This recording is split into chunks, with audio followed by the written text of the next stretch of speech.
and gentlemen, welcome back to another video. We got a little bit of a different setup. We're bringing in the COO Parker here at Versatile Agency to chat about some subjects regarding strategies, marketing, and some top tips, which is obviously why you clicked on the video. Before we get into anything, I'm trying to get to 30,000 subscribers by the end of this year, and unfortunately only you can make that happen. I have zero control over this, so click the red subscribe button below, like, comment down below if you like this style of video, a little bit more raw, just talking about certain subjects. But yeah, essentially we're going to be getting into 3 tips on how we think you can improve your marketing, things you might be doing wrong, and just overall. Parker manages and has managed over 200 plus ad accounts specifically in the real estate space. We're not talking about all these different niches here, just strictly in real estate. He's actively managing 100,000 plus in monthly ad spend, once again, specifically in the real estate space. So enough of me yapping here, but we're going to jump into 3 tips that we think are crucial to just see success in general when it comes to marketing in the real estate space online. Parker, I'll let you jump into what you think tip number 1 is for just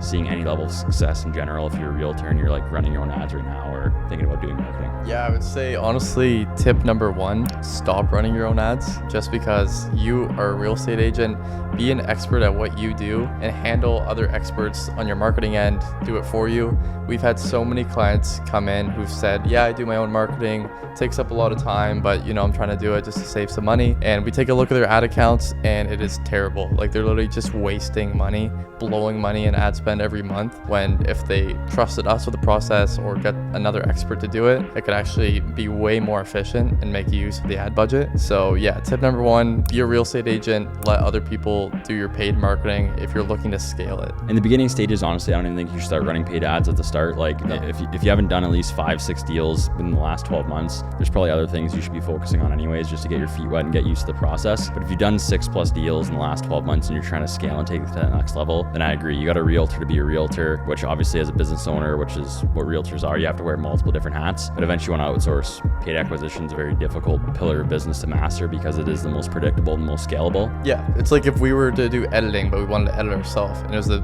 worst edits ever. But instead, we hire a professional editor. He handles that for us. We do what we do best, and it works. I agree. Okay, awesome. So that's tip number 1. Let's dive into tip number 2. What do you think? Tip number 2, I think, is to niche down into a specific subject. You see so many people on Facebook, Instagram, YouTube, they present very broad offers, like get a free home evaluation in Winnipeg, and that's their offer. They have a little creative image running to an instant form, and they think that's gonna work. Or even on the other side, homes under 800,000, they're bringing just a ton of people that just want homes in general. When you're generalized, you open yourself up where your competition and you have everything in common. You have no unique selling proposition, whereas the tip is to niche down into like downsizing, upsizing, first-time home buyers, any of these specific topics, because then you can label yourself as the expert in that topic. So you create a whole funnel, you can create videos for that topic, video ads, back-end videos, like a VSL, and now you're the expert in first-time home buyers. So if I'm a first-time home buyer, I'm on Facebook scrolling through,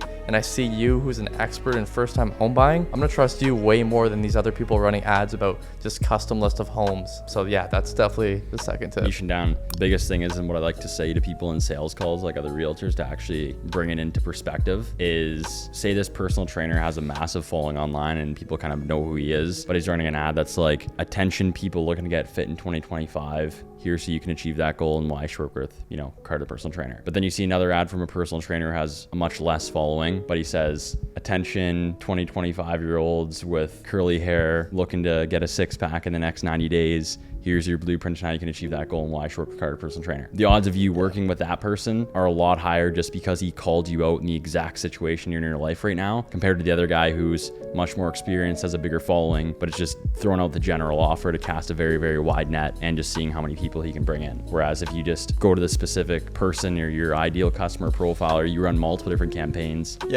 the odds are I fully agree. And in real estate, you only have a limited amount of offers that you can actually present. So you have to get really creative in how you present them and who you're presenting them to. So it falls in line with that for sure. Yeah, and the thing is that literally every other niche does that. Like I just say, go in the ad library and look at every successful business in every other niche. Like chiropractor clinics, they run ads like attention 50 to 65-year-olds experiencing lower back pain who can't walk up the stairs anymore. Here's your 120-day stretching guide and how we can help you relieve that pain. Why you should work with us? Yeah, and we practice what we preach. We do the same things. Exactly. We're not a digital marketing agency. We service any industry possible. It's like, no, we chose one niche, became an expert at that niche. Now it's way easier to sell because our target audience, we're the direct solution to them. So, and we're even calling out, agents who have done 6+ deals in the last 12 months, because we know that if you're a new realtor, we don't want to try and say we can help you if we know we can't, because there's other things you should be working on, unless you're in obviously like a specific situation. But for the most part, we know there's other things you'd be working on. So yeah, I agree. That's good for tip 2. Jumping into tip 3 here. What do you think? The third thing is, so right now we're at, first of all, don't run your own ads and outsource to experts to let them manage that for you. If you are running ads, definitely niche down and don't be doing the typical broad home evaluations, custom list offers. And tip number 3, what do you think? Yes, a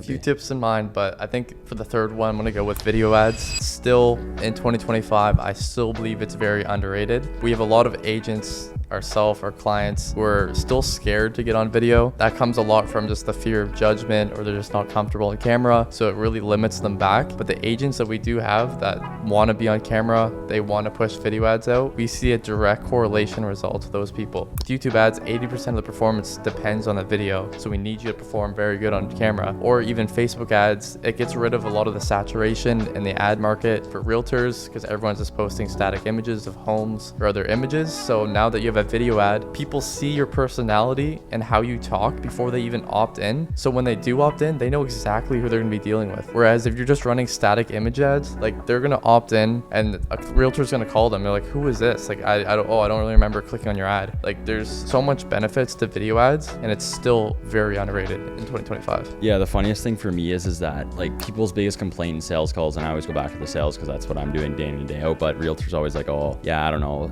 Instagram and Facebook ads, the lead quality is just shit. Like I've ran them before, like you call them, they don't know why you're calling, or I didn't click on your ad, or who you are. The same typical stuff everyone says. And I say, oh, okay, nice. Well, what kind of ads you're running? It's like, oh, a collage of a house or a picture of a house, or I'm doing this with an offer on it. Still image ads. And I say, okay, Parker, explain to me where throughout the entire user experience does that prospect, does that lead see your face, hear your voice, know who you are? They don't even know they're clicking on your ad unless they see your tiny little puny little profile picture in the top left-hand corner and then remember it because you don't even call them right away. You call them the next day. They're gonna be like, who the fuck are you? I don't know why you're calling me, or I don't remember clicking on your ad, because they don't. But if you're running a video, well, now people actually, they correlate, they remember, oh yeah, I remember clicking on that person's video because they saw your face, they heard your voice, they actually remember clicking on that ad. Yeah. Whereas like a custom list of homes with a collage of houses, they don't fucking remember that. So it's like, yeah, and to add on to that too, one of the best audiences that you can target on Facebook is retargeting viewers who viewed your ads for the first time, just a very cold audience. You take people who viewed 50% of that video, put them into a retargeting audience, target another video ad or even a static image to that really warm audience, and it converts like crazy. So there's so many benefits to it, but like I said, it's just a lot of clients, it's just the fear of judgment, the fear of a camera, whatever else that limits them from doing that. But if you can do it and you can push through that fear, you'll definitely see results by doing that for sure. Those are the 3 tips.